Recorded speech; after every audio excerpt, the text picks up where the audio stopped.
Ladies, sa Yuda sa Dandaw sa Batanes, confirm nga na nagtitaping nga sila. Ito ang video, parang katatapos lang nilang kumain. Na isa nga sa Dandaw fans ang nagpa-picture sa kanila. Thank you sa iyo sa video ito.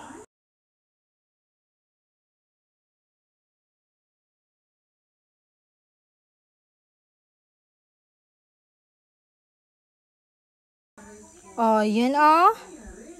Oh, bulungan na naman ng Dandaw.